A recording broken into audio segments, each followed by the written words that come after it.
Está começando agora o Conectando Mentes Curiosas.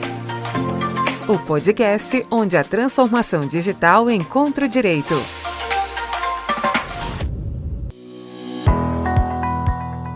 Começando mais um Conectando Mentes Curiosas, o seu podcast sobre tecnologia, inovação e direito. Eu sou Silvia Curado, a sua host deste programa, que nesse episódio traz uma conversa sobre as tendências envolvendo a gestão jurídica corporativa. E para conduzir esse episódio comigo, o nosso co-host, Gustavo Maganha. Olá, Silvia. Olá, ouvintes. É muito bom estar aqui para mais um episódio tão relevante para o mercado jurídico. E para conversar conosco, a gente reuniu nessa mesa dois especialistas que sabem tudo sobre o tema. Nosso primeiro convidado é um especialista em gestão jurídica que acredita na tecnologia para levar os serviços jurídicos, possibilitando que os advogados foquem no que realmente importa, o atendimento ao cliente. É bom ter você aqui, Gustavo Coelho. Olá, Gustavo, Silvia, ouvintes, prazer estar aqui novamente no Conectando Mentes Curiosas e espero contribuir aqui com o tema de hoje, que é muito interessante. E a nossa segunda convidada é uma das nossas líderes de contencioso com foco em direito do consumidor, que também sabe tudo sobre gestão jurídica corporativa. Seja muito bem-vinda de novo, Gabriela Gomes.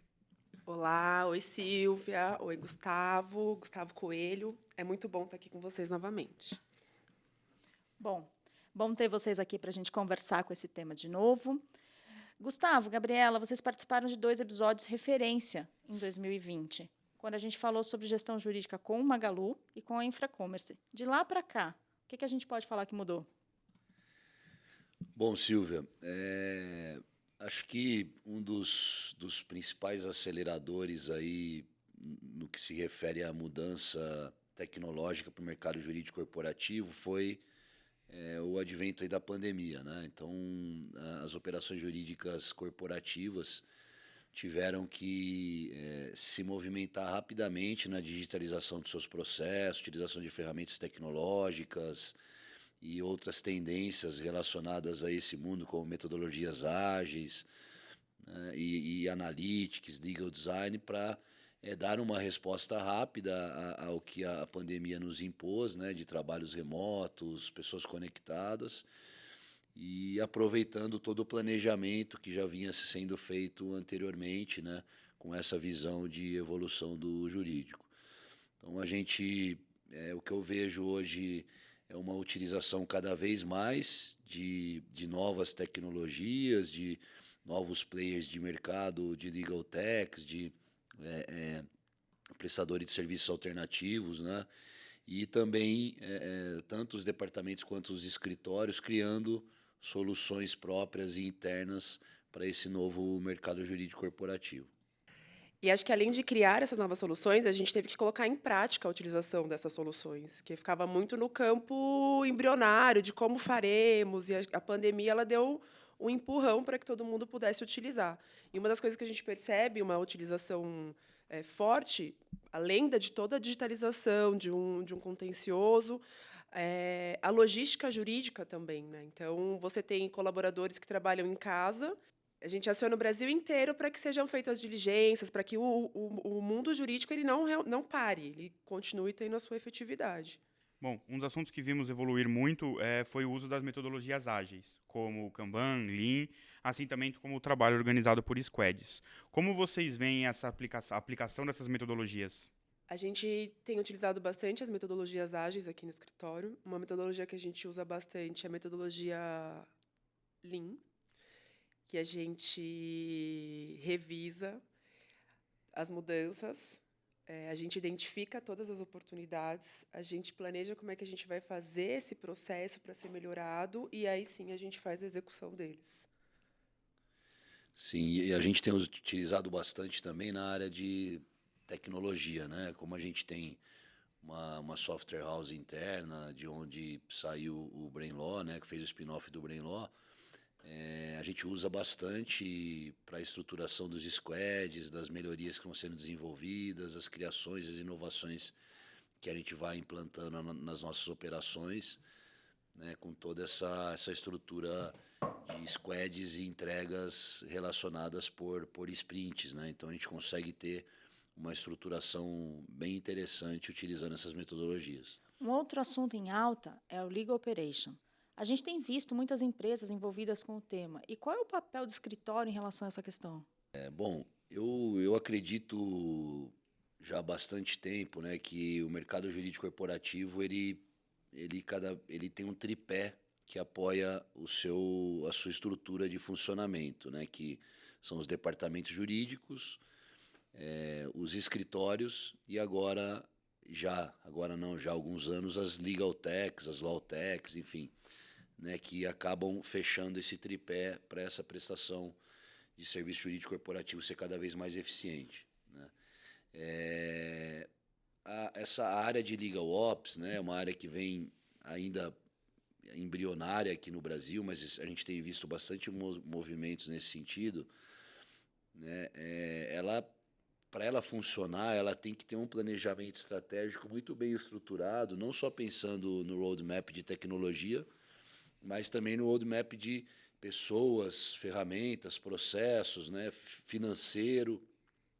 E isso é uma expertise já muito normal dentro dos escritórios, porque os escritórios, como empresas, né, funcionam através de planejamentos estratégicos e integrando as suas operações jurídicas, essas visões financeiras de pessoas, de processos, já há alguns anos, pelo menos escritórios como o PG, né, que a gente já tem essas metodologias no nosso processo há muitos anos, a gente é certificado ISO 9001 há mais de 10 anos, e isso nos ajuda muito a ter essa visão de processo, né?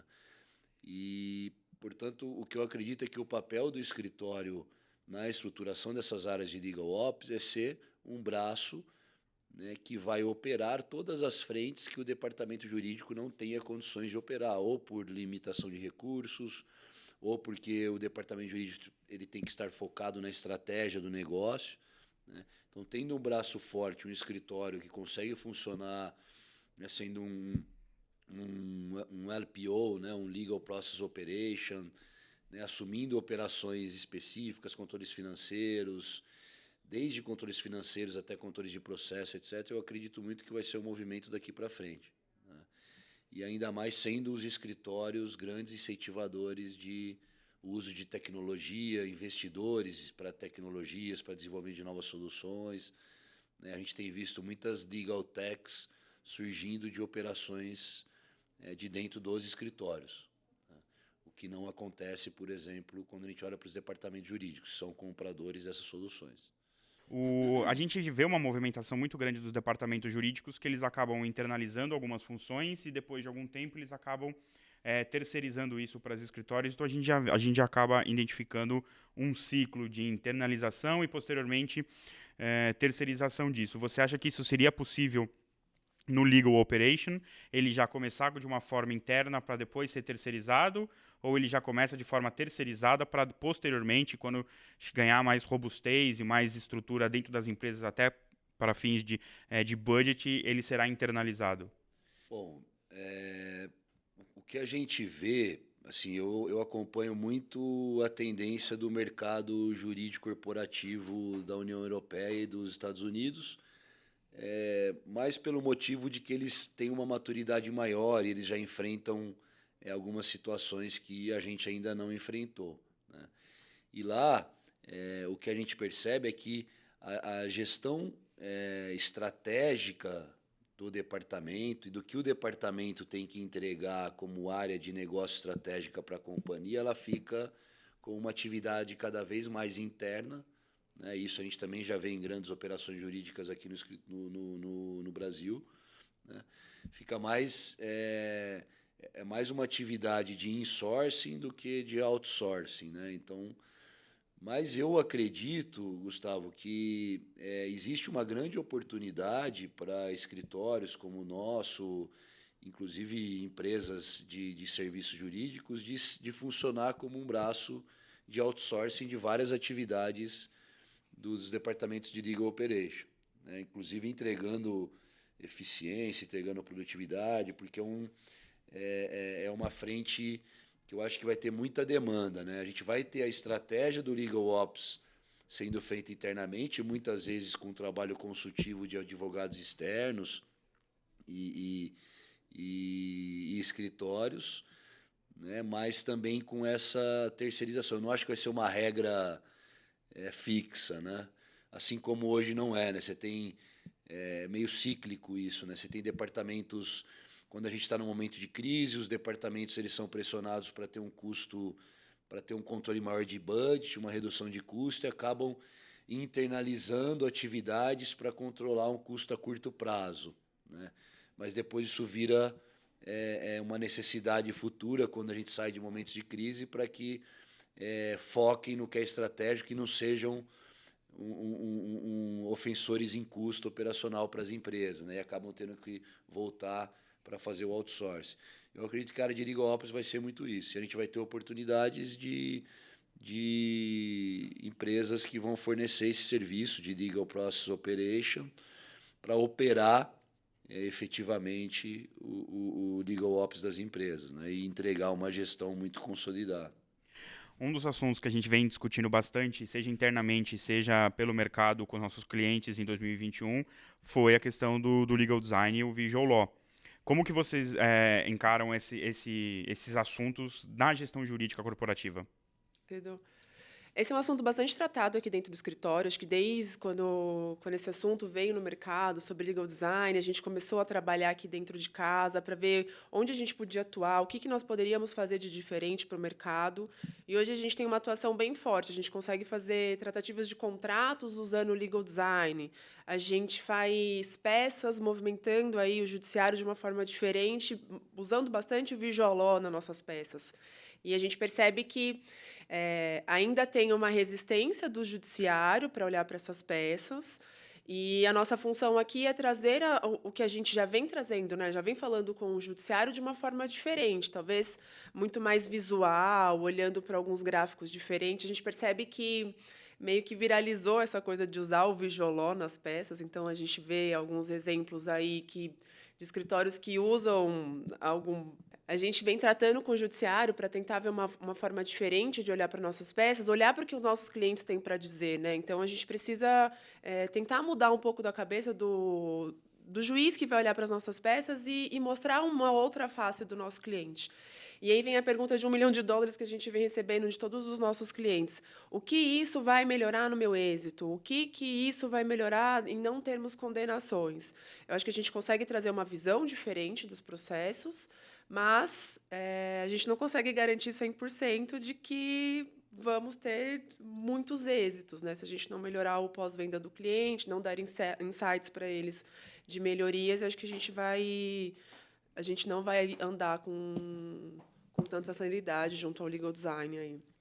Um dos assuntos que a gente vem conversando bastante aqui, inclusive a gente vai ter um episódio de tendências só sobre isso, que seria a gestão de dados. Ela já é uma realidade nos escritórios, ela já é uma realidade em diversos departamentos jurídicos, mas o que a gente pode falar um pouco sobre a gestão de dados, pensando na questão da gestão jurídica corporativa? A gente analisa muito os dados de uma forma diferente do que a gente analisava anos atrás. Nós estruturamos dados não estruturados. Isso é uma coisa que o Gustavo fala bastante aqui dentro do escritório, e a gente já está muito do nosso DNA.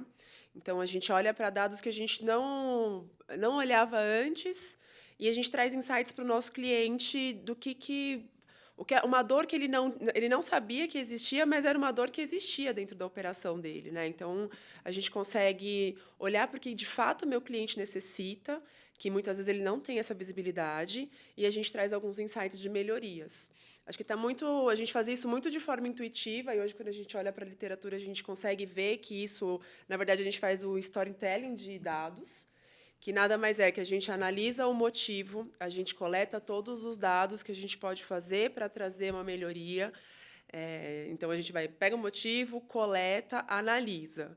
A gente traz insights para o nosso cliente do que podia melhorar, do que pode ser feito de melhorias, e aí, assim, a gente consegue criar ações junto com o cliente para de fato, que essas melhorias ocorram.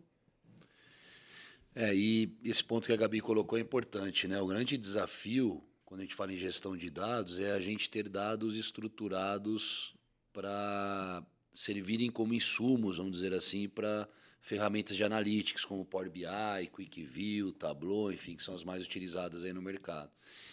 E além disso, né, eu sempre brinco que o pessoal fala que o novo petróleo, que os dados são o novo petróleo, né? Mas, na verdade, o novo petróleo hoje é a gente conseguir estruturar a grande quantidade de dados que a gente tem acesso e conseguir ainda fazer com que eles virem insights importantes para a tomada de decisões, de negócios, etc. Né? Isso sim é o business intelligence, né? Que é você conseguir gerenciar o negócio de maneira inteligente, né? E olhando com base em dados estruturados para a tomada de decisão.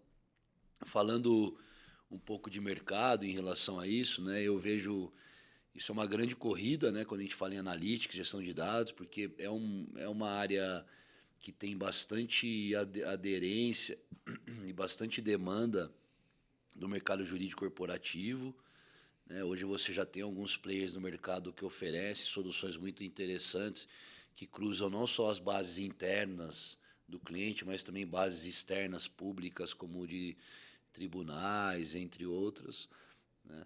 E a gente utiliza muito isso aqui no PG, né? E através de informações que nós colhemos dos tribunais, que nós colhemos da gestão interna dos dados dos clientes, objetivando fazer essas análises de dados, né?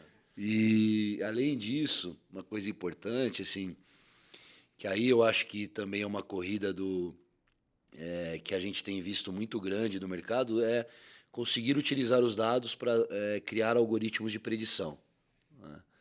E aí sim é onde a gente vai conseguir colocar mais valor agregado em cima dessa gestão de dados, né? Então, hoje o que a gente tem feito já no PG com um parceiro nosso, né, é criar um dashboard onde os nossos clientes e nós, na nossa operação, conseguimos, através da análise dos dados dos processos encerrados, por exemplo, da carteira que a gente gerencia para um cliente, a gente conseguir extrair informações sobre probabilidade de perda daquele caso que está ativo, qual o valor médio que o cliente deve gastar caso ele efetivamente perca e quando ele vai desembolsar esse valor, né? Porque hoje o que a gente vê a grande palavra aí que os CFOs e os CEOs pedem para o departamento jurídico é a previsibilidade, né? E com essas ferramentas, com esses algoritmos de predição, a gente vai conseguir entregar isso de uma maneira muito assertiva em um futuro muito breve. Bom, até aqui nós falamos sobre integração, sobre tecnologia e sobre metodologias. Como vocês veem o papel da plataforma de gestão jurídica corporativa, como o Brainlaw, que já foi citado, que é um hub tecnológico para o mercado jurídico, que tem aumentado sua relevância no atendimento de grandes empresas, além de sustentar todo o legal operation do PG Advogados? A gente sempre acreditou no PG que a tecnologia ela ia funcionar como uma ferramenta, uma plataforma de lançamento para acelerar os mercados jurídicos e possibilitar que os advogados fiquem cada vez mais dedicados para aquilo que é o seu escopo realmente, que é atender cliente e criar estratégias técnicas jurídicas focadas nos negócios, né? Atuar realmente como business partner advisor. Os sistemas como o Brainlaw, né, ajudam muito nisso, no sentido de que eles possibilitam uma integração, né, de pessoas, processos e tecnologias em um único ambiente, e dali você consegue extrair dados, informações, consegue automatizar fluxos de trabalho, consegue integrar com outras soluções de mercado especialistas que entregam informações detalhadas que são utilizadas também como embalde para ferramentas de analytics. Então, a gente acredita muito que essas ferramentas serão a plataforma de sustentação para tudo que a gente tem visto de transformação no mercado jurídico corporativo, né? A gente falou de Legal Ops, né? As áreas de Legal Ops elas precisam ter uma ferramenta de gestão dedicada, especialista para o mercado jurídico, né? Então, é isso que a gente acredita, é nisso que a gente vem investindo há mais de 15 anos, né? O Brainlaw está aí no mercado hoje, uma ferramenta 100% dedicada para departamentos jurídicos, né? O Brainlaw não é uma ferramenta que atende escritórios de advocacia, né? E isso mostra como que esse mercado é muito demandante de tecnologia e de ferramentas de suporte como o BrainLaw pode ser aí para estruturar toda uma área de legal ops e o próprio departamento jurídico como um todo. Eu acho que é muito interessante quando você escuta o Gustavo falando sobre o BrainLaw, porque é uma ferramenta que há muitos... A gente do jurídico aqui, que atua nas peças, né, atua atendendo os clientes, para a gente está muito encurtido, né? Está muito no nosso DNA, muito no nosso dia a dia, o quanto essas áreas todas se conversam. E quando a gente olha para outros hubs aí, você vê que isso não é tão simples, né? Isso não é tão estruturado. Então, você tem, o Gustavo trouxe aí o Legal Ops. Hoje, dentro do BrainLaw, a gente consegue ter as áreas se conversam. Então, eu consigo pedir qualquer coisa para que o Legal Ops me atenda, né? Então, o jurídico não precisa ficar pensando em várias ferramentas para atuar. Ele utiliza uma única ferramenta para conseguir gerir todas as suas demandas. E não só pelas questões internas, mas também a comunicação do cliente. Exato. Acaba também sendo pela plataforma, né? Você evita o envio de centenas e milhares de e-mails no mês, porque o sistema tem um fluxo interno que facilita e agiliza essa comunicação. Eu acho que o que é mais legal na ferramenta é que assim, você não precisa ficar focado só no jurídico, né? Que a gente tem muito essa cabeça de advogado que só o jurídico. Ele conversa com várias áreas. Então, eu consigo conversar com uma área de suporte, né? Que é o que me traz talvez uns subsídios para uma peça, uns subsídios para uma defesa. E todas as áreas de uma empresa podem estar ali logadas dentro do BrainLaw para que a gente consiga fazer uma excelente atuação, trazendo dados, trazendo subsídios e documentos para as peças. Então, acho que a gente nem tem o que falar muito dentro de casa, porque o BrainLaw é o xodó aqui do PG Advogados. Bom, eu quero agradecer Gustavo, Gabriela, por novamente expor essas informações, que é sempre um prazer ouvir vocês falando. Se as pessoas nunca ouviram você falar, estão aqui pela primeira vez, como que vocês podem ser encontrados, né, no LinkedIn? Gustavo, então, no LinkedIn é uma boa forma de nos encontrar, inclusive para ter acesso a conteúdos aí que a gente publica tanto no Conectando Mentes Curiosas, mas também no site do PG, na página do PG Advogados e na página do BrainLaw. E fico à disposição, um grande prazer participar aqui com vocês, fico à disposição aqui para falarmos sobre esse tema aí que eu me debruço bastante e gosto muito de compartilhar o conhecimento. Muito obrigado. Obrigado, Gabi. Valeu. Além de encontrar a gente no Conectando Mentes Curiosas e na página do PG, também dá para encontrar a gente pelo LinkedIn no meu @, que é Gabriela Gomes, e o do Gustavo, que ele não contou para vocês, mas eu vou contar, que é Gustavo Coelho. E agradecer aí a participação, foi muito, muito legal, é sempre muito gostoso estar aqui falando com vocês, esse bate-papo é sempre enriquecedor. Obrigada. Obrigada, viu, Gustavo? Foi muito bom. Valeu, Gabi. Bom, e para terminar, um agradecimento especial a todo mundo que ficou ouvindo até aqui. Não esqueça de ativar o sininho no YouTube para saber sobre os novos episódios em vídeo e também no Spotify para ser notificado quando a gente estrear um novo episódio. Aproveita e segue o @PG Advogados lá no Instagram, no LinkedIn e também no Facebook para não perder nenhum dos nossos conteúdos. Eu vou ficando por aqui e te encontro no próximo episódio do Conectando Mentes Curiosas. Falou!